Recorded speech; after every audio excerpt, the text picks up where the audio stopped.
13절 14절 제가 읽어드릴게요. 그러므로 하나님의 전신갑주를 취하라. 이는 악한 날에 너희가 능히 대적하고 모든 일을 행한 후에 서기 위함이라. 그런즉 서서 진리로 너희 허리띠를 띠고 의의 호심경을 붙이고. 그죠? 지난주부터 우리가 전신갑주를 하나하나 이렇게 구별해서 묵상하고 있는데요. 지난주가 진리의 허리띠라고 말씀을 드렸어요. 그죠?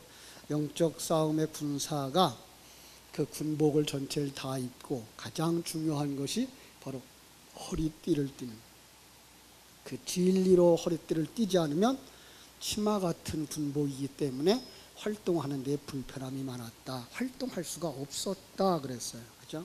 그래서 정말로 거듭났다라고 말할 때에는 바로 그 진리를 가진 자들, 내가 예수님을 믿습니다라고 해서 말하는 거듭남이라고 말할 때는 그 진리에 허리띠를 띠는 사람들이 되어졌을 때 그를 거듭났다라고 말하는 거지, 그냥 오늘 교회 처음 나와서 나 예수님 영접했어요, 나 예수 믿어요, 그래서 그 순간에 거듭났다라고 말하지는 않는 거죠.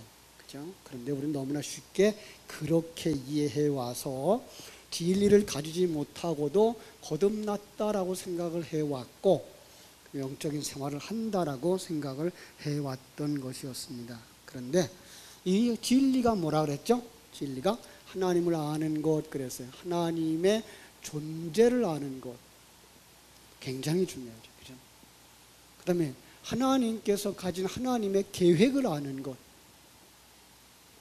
그 하나님이 우리와 함께 하신다고 하는, 나와 함께 하신다고 하는 임마누엘을 아는 것, 그 계획 속에 있는 하나의 목적이 무엇인가를 아는 것, 그걸 소망하고 살아가는 생명이 되어진 것, 이것이 바로 진리라고 말씀을 드렸습니다. 그러니까 우리가 예수 믿는다라고 하는 사실을 가질 때는 그 예수 믿는 모든 내용이 생명이 되어졌을 때 그걸 거듭남이라고 말하고, 그 사람은 하나님의 존재를 아는 것, 안다라는 말은 뭐예요? 하나됨이라고 그랬죠.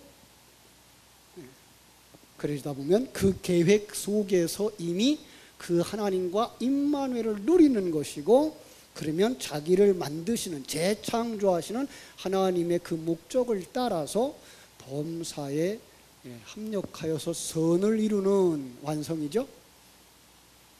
하나님을 따라 우리는 매일 매 순간을 달려가고 있다라는 것이 뭐예요? 진리의 허리띠를 띠는 것이라고 얘기를 했어요. 그렇습니다.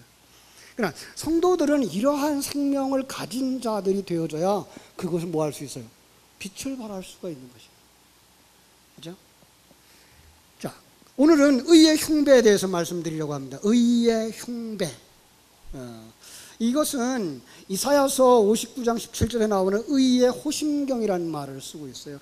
의의 호심경. 호심경이라는 말은요,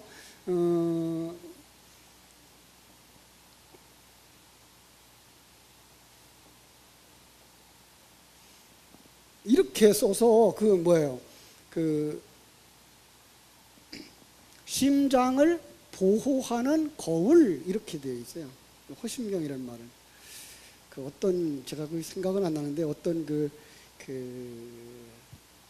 전쟁들을 하는, 싸움을 하는, 시합을 하는데 그 시합이 뭔가 하면 기다란 막대기를 가지고 두 사람이 마주쳐가면서 누가 먼저 상대방을 쓰러뜨리는가라는 그런 시합인데, 그들이 입은 갑옷이 있죠. 거기다가 이제 심장에 상하게 하지 않기 위해서 뭐예요? 심장에다 철로다가 커다랗게 갖다가 갑옷을 만들어서 대는 것. 전쟁터에 나가는 그들이 심장을 보호하기 위해서 바로 이렇게 철로 되어지고, 그죠? 그것이 거울같이 되어지는 바로 그런 것, 이렇게 했습니다. 이사야서 59장 17절은요 이렇게 말하고 있어요. 의의 호심경을 삼으시며 구원을 그 머리에 써서 투구를 삼으시고 보수로 속옷을 삼으시며 열심을 입어 겉옷을 삼으셨다. 누군가 하면 이게 하나님의 그 무장이에요. 하나님이 이스라엘 백성들을 불법과 죄악을 기뻐하지 아니하시고 하나님께서 친히 그 자기 백성들의 문제를 해결하시기 위해서 우리 가운데 오시는데 하나님이 그렇게 무장을 하고 오신다는 거예요. 누구와 싸우려고? 나하고 싸우시려고. 내 속에 뭐가? 옛사람과 싸우시려고. 그죠? 그래서 거기 뭐라고 말하는가 하면 머리에 투구를 쓰고 의의 호심경을 삼으시고 거짓과 불법을 뿌리 뽑겠다는 결심으로 속옷을 입으시고 그리고 열심으로 겉옷을 입으시고 나타나셨다라고 말하고 있는 것을 볼 수가 있습니다. 바울 사도는 이 구약의 말씀을 인용했을 것이고 한 가지 더 그 로마 군인들이 무장했던 그 형태를 그대로 본받아서 그 무장한 옷에다가 진리를 담아서 우리에게 주고자 했던 것을 알 수가 있습니다. 그렇죠? 그래서 성경 속에는 전쟁의 이야기가 참 많이 나오는 것을 볼 수가 있어요. 근데 그 전쟁에 승리하는 비결이 뭡니까? 전쟁에 승리하는 비결, 그 군사들의 마음 속에 무엇이 있느냐예요. 예. 바로 그 군사들의 마음속에 하나님의 언약의 말씀이 있을 때 그들은 승리했어요. 바로 오늘도 그런 걸 거예요. 자, 바울 사도는 디모데는요, 디모데후서 2장 4절에서 군사로 다니던 자는 자기 생활에 얽매이는 자가 하나도 없다라고 말씀을 했어요. 그러니까 오늘 우리는요, 세상에 얽매이는 자가 되어서는 안 되는 거죠. 구약 성경에도 전쟁터에서 전쟁이 나도 집으로 돌아가라 그러는 사람이 있었어요. 누군지 아세요? 신혼 부부, 갓 결혼한 남자. 왜요? 마음이 전쟁터에 있는 게 아니라 집에 있으니까 전쟁터에 나가면 패할까 봐. 그죠? 하나님께서 우리를 이렇게 지키시고 거듭나게 하시는 것 알 수가 있습니다. 놀라운 하나님의 은혜인데요, 그 속에서 우리가 하나님의 뜻을 깊이 깨달아 아는 자들 되었으면 좋겠습니다. 여러분, 우리가 바울 사도가 이런 얘기를 했어요. 군사로 부르심을 받은 자는 자기 생활에 얽매이는 자가 있어서는 안 된다. 옛사람에 묶이고 세상적인 사고에 묶이지 않아야만 뭐 할 수 있다? 영적인 전쟁을 할 수 있다. 당시 바울이 이 서신을 쓸 때에, 에베소서를 쓸 때에 그 군대는 아주 전쟁에 능한 전사들이었죠. 로마 군대죠. 그런데요, 이 전쟁터에서 했던 얘기들이 늘 이렇게 회자되는데, 주의관들이 그 병사들이 지치면 뭐라고 용기를 불어넣어 주는 줄 아세요? 야, 이 산만 넘자, 그리고 정복하자. 그러면 뭐예요? 그 마을 속에 술이 있고 여자가 있고 모두 너희들이 될 거야. 이런 걸로다가 세상의 그 군사들의 마음을 북돋았다 그래요. 참 안타까운 현실이죠. 우리 민족도 이런 아픔을 가지고 있죠. 그죠? 일제가 그 전쟁을 하면서 우리 한국의 자매들을 데려다가 사용했던 바로 그런 일들, 아픔이죠. 그죠? 그런데 성경은 그것을 이야기하는 것이 아니라 그런 전쟁 속에 우리의 마음가짐을 이야기하고 있는 거예요. 그래서 우리의 군싸움은 어떤 싸움이다? 정사와 권세와 이 어둠의 세상 주관자들과 하늘에 있는 악한 영들과의 싸움, 영적인 전쟁터다라는 거예요. 그래서 이 영적인 전쟁터에서 가장 먼저 갖춰야 될 게 뭐예요? 진리. 그 다음에 이 진리로 무장한 성도들이 나아가서 싸울 때에 그들이 들고 나와서 우리의 심장을 뚫고 들어오는, 그 심장을 뚫고 들어오려고 하는 그걸 막으려면 뭐가 있어야 돼요? 의의 호심경. 그런데 왜 이 호심경이라는 말을 쓰면서 그 앞에다가 뭐라고 써 있죠? 어떤 호심경? 의라고 써 있어요. 어떤 의일까요? 이 부분이 아주 키예요. 여러분, 우리 옛 글자죠. 우리 한자에서는 의자를 어떻게 쓰시죠? 그죠? 양 밑에 내가 있는 것이 의예요. 이 말은 아주 불의와 반대되는 이야기를 하고 있는 거죠. 불의. 여러분, 우리가 한번 이런 생각을 해볼 필요가 있어요. 의가 무엇이냐를 깨달아 알기 위해서는요, 불의가 무엇이냐도 알아야 돼요. 그리고 의라는 단어가 이 시간과 공간 세계의 언어가 아니라는 사실도 아셔야 돼요. 여러분, 로마서 3장 10절을 아시나요? 뭐라고 되어 있죠? 의는 없나니 하나도 없대. 아니, 이 하나님의 이 시간과 공간 세계를 내려다보니까 여기는 뭐가 없어요? 의가 하나도 없는 거예요. 그럼 의가 없으면 뭐예요? 거기는 몽땅 불의한 거예요. 의는 뭐고 불의는 뭐예요? 의라는 단어가 관계 용어예요. 하나님께서, 그러면은 반대로 말할게요. 이 시간과 공간 세계가 불의한 세계면 의로운 세계는 어디예요?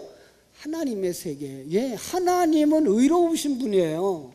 그 관계 속에서, 창조주와 피조물의 관계 속에서 창조주는 여전히 자기의 책임과 의무를 다 하셔서 전혀 불의함이 없는 분이고, 우리는 그 자리에서 떠나서 책임과 의무를 다하지 아니하기 때문에 뭐한 거예요? 불의한 자가 된 거란 말이에요. 그래서 시간과 공간 세계에 있는 모든 존재, 여기는 의가 없다, 불의하다라고 이야기하는 것이고, 하나님과 그의 뜻을 이루시는 모든 분들에게서는 의로운 분이라고 말하고 있는 것을 알 수가 있는 거예요. 그래서 하나님은 뭐 한다고요? 책임과 의무를 다하는 분이라는 말씀을 하고 있는 거죠. 그죠? 이 말을 선과 악으로도 표현하거든요. 자, 선. 이 세상에 선한 것이 있을까요? 없을까요? 성경은 그렇게 얘기해요. 누가복음 18장 19절을 보니까, 야, 내가 어찌하여 나를 선하다 하느냐? 선한 이는 누구뿐이다? 하나님 한 분밖에는 선한 이가 없느니라. 그래서 이 세상은 악한 곳이고 하나님의 나라는 선한 곳이다라고 이렇게 표시가 되는 거죠. 자, 대조적으로 우리가 볼 수 있어요. 그죠? 또 하나의 이 세상과 하나님의 나라를 또 대조로 하는 단어가 있죠. 뭔지 아세요? 하나님이 창조한 이 세계를 어두움이라고 말하고, 하나님의 세계를 뭐라 그래요? 빛이라고 말해요. 이렇게 대조적으로 얘기를 하고 있는 거예요. 그래서 이 우리를, 어두움 가운데 사는 우리를 너희는 세상의 빛이니라고 만드시기 위해 뭐해요? 우리 속에 이 빛이 들어오심으로 말미암아서 우리가 빛의 자녀가 되어지는 거고, 빛으로 변화되어지는 과정을 겪게 되는 거예요. 여기서 불의도 마찬가지예요. 우리가 불의한데 이 불의함이 벗겨지려면 뭐 해야 돼요? 의로운 자가 우리 앞에 오셔서 덮어줘야 되는 거예요. 이것이 뭐예요? 의의 세마포 옷을 입혀주시는 그림인 거죠. 그렇습니다. 그래서 옷으로 묘사를 해요.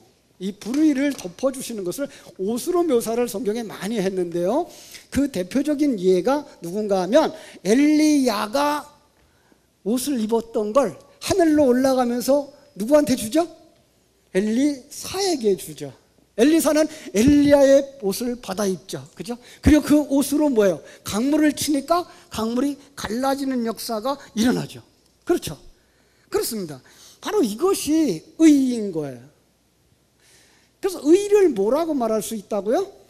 관계 용어인데 우리가 가지고 있는 것이 아니라 하나님이 가지고 계시던 것, 예수 그리스도가 가지고 있던 것, 그것을 우리에게 줌으로 말미암아 우리가 의의 옷을 입은 자가 되어져서, 이때부터 뭐가 되는 거예요? 이걸 하나님이 우리를 의롭다 칭하셨다라는 말을 써서 칭의라는 단어를 쓰는 거죠. 그렇습니다. 여러분, 그러니까 우리는 이제 의로운 자예요? 불의한 자예요? 의로운 자입니다. 의의 옷을 입었어요. 그런데 속을 들여다보세요. 속에는 아직도 불의가 그냥 남아있어요.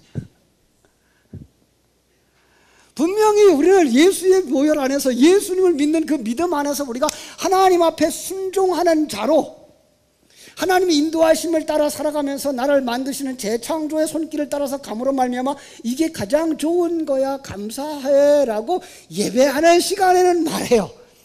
그런데 예배가 끝나고 집으로 돌아가면 세상의 가치관에 그냥 푹 빠져가지고 다시 뭐가 나와요? 속에 있는 더러운 것이 그냥 나오고 불의가 그냥 나온단 말이에요. 그래서 우리는 어떻게 돼야 돼요? 그래서 사도신경을 늘 암송하면서 우리가 순종하는 자리로, 의로운 자리로 나아가야 되는 거예요. 그거 잊어버리지 말아가 뭐예요? 의의 호심경을 붙이는 거예요. 그러니까 이 의는 그냥 옷같이 이런 물체가 아니에요. 갑옷 같은 그런 물체가 아니고 이게 하나님의 진리예요. 바로 나는 불의한 자였는데 예수님이 이 땅에 오셔서 의를 완성하심으로 말미암아 완성된 그 의의 옷을 내게 입혀주셔서 내가 그 예수의 의를 덧입고 의로운 자가 되어져 정말로 내 이 일생을 통해서 나는 어떤 사람이 되는 거예요? 칭의에서부터 실제적인 의인으로 바뀌어져 가는 과정을 가고 있구나를 깨달아 아는 게 뭐예요? 의의 흉배를 붙인 거예요. 그런데 사단은 자꾸만 우리 속에 들어와서 이 불의한 것들을 불러일으켜요. 그래서 우리가 불의한 자로 유혹을 당한단 말이에요. 자, 이제 의로운 자리에서 하나님이 그 예수 그리스도가 이 땅에 와서 의로운 자의 삶을 어떻게 사셨어요? 하나님 그분의 것을 몽땅 순종하는 사람 살았어요. 내 속에 내가 하나님의 아들의 권세가 다 있는데도 불구하고 하나님의 아들의 권세를 다 내려놓고 보내신 그분의 말씀에 순종하면서 하고 배웠어요. 그러니까 오늘 우리 성도들도 가정 속에서 우리 자녀들도 뭘 배워야 돼요? 이거 배워야 돼요. 순종을 배워야 돼요. 그러면 뭐 해야 돼요? 자기를 비우지 않으면 순종할 수가 없어요.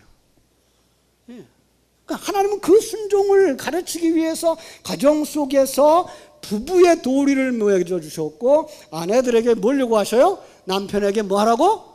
순종하라, 예하라고 가르쳐 주죠. 또 자식을 두면서 그 자식에게 부모님한테 뭐 하라고 배워요? 예하라고 가르쳐 주죠. 그래서 권위에 순복하면서 바로 의로운 자의 삶을 살도록 하나님은 가르쳐 주신 게 뭐예요? 의의 세마포옷을 입혀주셨다라고 말하는 것입니다. 그렇습니다. 그런데 그렇게 쉽지가 않아요. 그래서 바울 사도는 로마서 12장 2절에서 이렇게 말하죠. 너희는 이 세대를 본받지 말고 오직 마음을 새롭게 함으로 변화를 받아 하나님의 선하시고 기뻐하시고 온전하신 뜻이 무엇인지 분별하도록 하라. 이게 뭐예요? 이게 의예요. 그러니까 예수 그리스도가 이 땅에 오셔서 어떻게 살았는가, 그 예수를 본받아라. 이 세대를 본받지 말고 이 세상을 사랑하지 말고, 이것이 바로 의로운 자의 삶을 살라라고 말씀하는 거예요. 주님은 이걸 우리에게 기도 속에 가르쳐 줬어요. 주기도문 속에서 가르쳐 주셨고, 또 우리 초대교회 성도들부터 시작해서 사도신경을 통해서 우리에게 가르쳐 주고 있는 것입니다.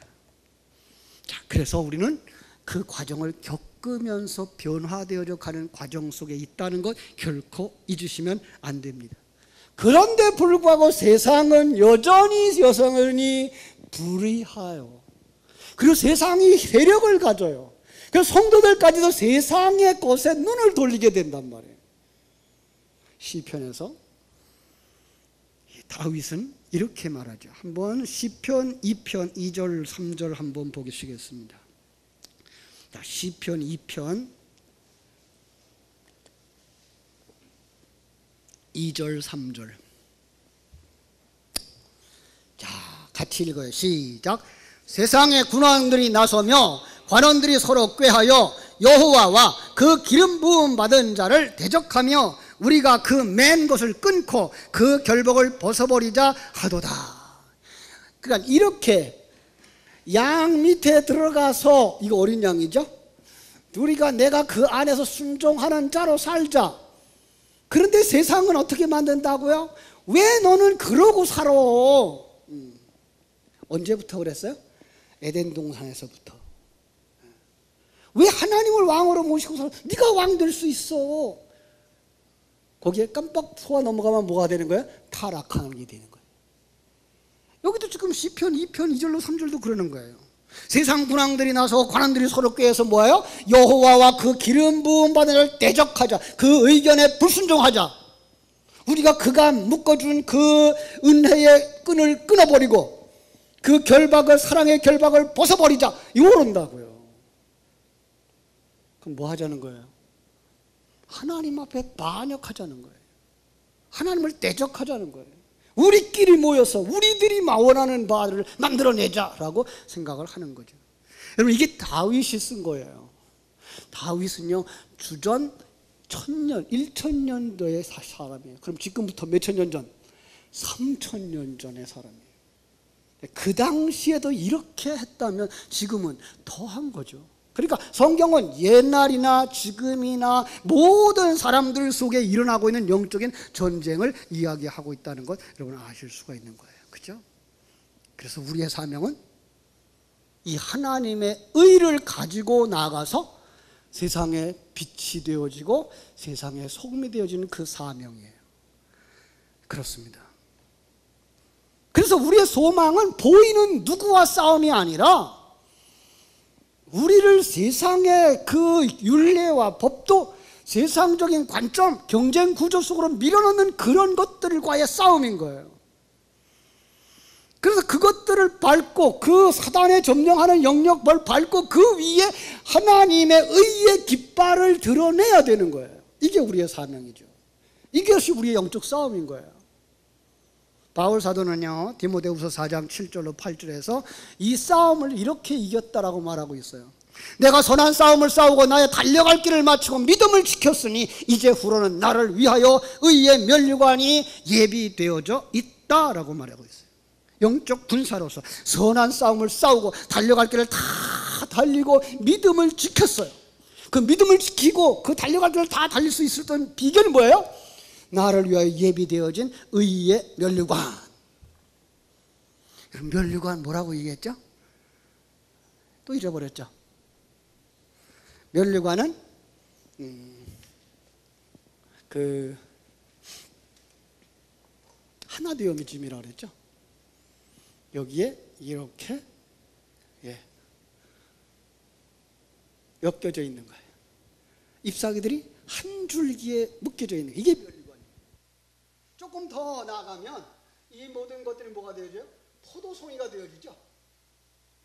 포도도 역시 뭐예요? 하나 되어짐이에요. 어디에? 의에. 그게 뭐예요? 의의 면류관인 거예요. 우리가 의의 사람으로 하나 되어지는 것. 의가 뭐예요? 하나님의 나라, 하나님의 관계.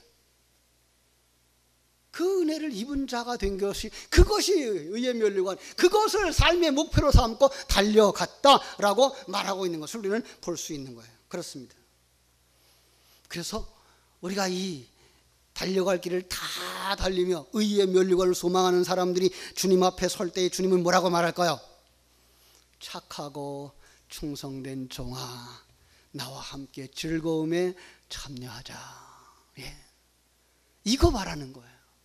하나님의 나라에서 그 하늘의 주인 되신 그 아버지가 우리를 품어주시고 이게 다 내 거야.